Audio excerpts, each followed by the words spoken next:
If you picked one European country to dominate the next century based on size, location, military spending, and economic growth, Poland would be a surprisingly strong candidate. Yet nobody thinks of Poland as a superpower, and the reasons why reveal everything about how power really works in Europe. Freight trains rumble across the flatlands between Berlin and Warsaw, carrying more than 80 million tons of cargo through Poland's rail network each year. Trucks and containers flow along the A2 and A4 highways, part of the European Union's 10T core corridors. Arteries that connect the North Sea to the Black Sea and the Baltic to the Adriatic. On the coast, the ports of Gdansk and Gdynia handle over 50 million tons of goods annually, making them among the busiest in the Baltic region. Every day, thousands of shipments pass through customs, with Poland ranked 13th out of 160 on the World Bank Logistics Performance Index. That score puts it ahead of most of its neighbors, a sign of efficient border management and growing connectivity. A logistics analyst describes Poland as Europe's crossroads, not just a bridge between East and West, but a critical node in the continent's supply chains. The country's presence on every major European freight corridor gives it leverage that few others can match. Rail hubs in Silesia and Greater Poland act as gateways for Chinese goods entering the European Union, while the highways linking Warsaw to Prague and Vienna have become lifelines for manufacturers and retailers across the bloc. Even energy flows, pipelines, and power lines depend on Polish territory to reach the heart of Europe.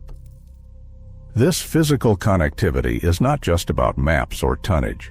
It means that disruptions in Poland ripple outward, affecting everything from car factories in Germany to supermarkets in Scandinavia.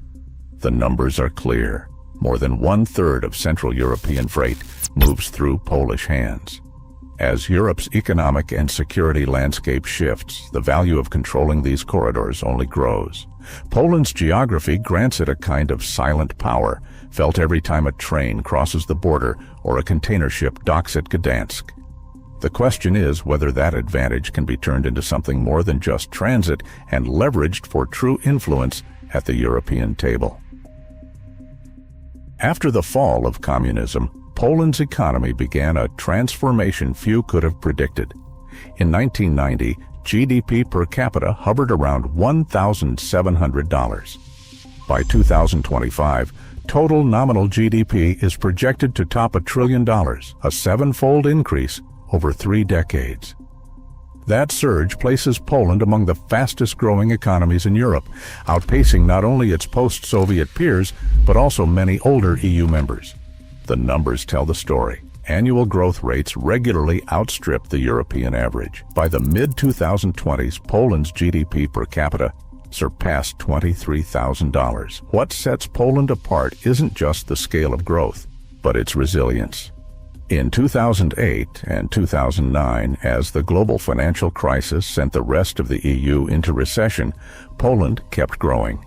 It was the only member state to post positive growth through the crisis, thanks to a mix of conservative banking, a flexible currency, and strong domestic demand. That record helped attract foreign investment and gave policymakers the confidence to pursue deeper reforms.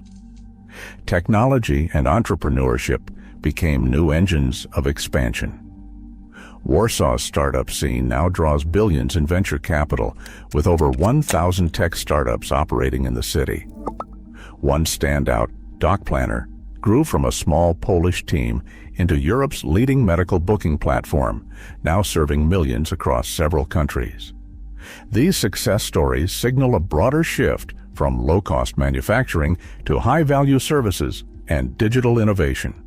Reform economist Leszek Balcerowicz, a key architect of the early transition, describes Poland's model as shock therapy with a safety net. He argues that the combination of rapid liberalization and targeted social support created a unique blend of dynamism and stability. This economic foundation has made it possible for Poland to contemplate ambitious projects, from modernizing infrastructure to ramping up military spending on a scale that would have been unthinkable a generation ago. Poland's defense budget has surged past 4% of GDP, higher than any other NATO member except the United States. In 2024, the government set aside more than 200 billion zloty, with plans to reach almost 5% of GDP by 2026. This is not just headline spending. The Armed Forces Support Fund, created in 2022, channels off-budget borrowing and EU safe loans directly into procurement, allowing Poland to sign contracts on a scale rarely seen in peacetime Europe. The numbers are staggering. An order for around 1,000 K2 Black Panther tanks from South Korea, 48-hour 35A Lightning, 2 jets from the United States, and 24 HIMARS rocket artillery systems, all scheduled for delivery by the end of the decade. The target is clear: 300,000 active personnel by 2030, transforming Poland's armed forces into the largest land army in the EU. A senior defense official summed it up: "We are building a force that can deter, not just defend." Financing comes from a mix of state budget, the support fund, and a 43.7 billion euro EU safe loan package, nearly 90% of which is earmarked for Polish industry. This blend of public funding and European credit not only bankrolls new platforms, but also seeds a domestic defense sector capable of export and long-term sustainment. Every contract, every delivery is a material statement that Poland is determined to back its ambitions with hardware and manpower. In the years before Russian tanks crossed into Ukraine, Polish leaders stood almost alone in warning that Europe was courting disaster. In 2006, in the halls of the Sejm, Foreign Minister Radosław Sikorski called the Nord Stream pipeline a new Molotov-Ribbentrop Pact, arguing that it would deepen Europe's dependence on Moscow and bypass the security of Poland and Ukraine. Council briefings in 2011 repeated the message. A single pipeline controlled from the Kremlin was not just a commercial venture, but a geopolitical risk.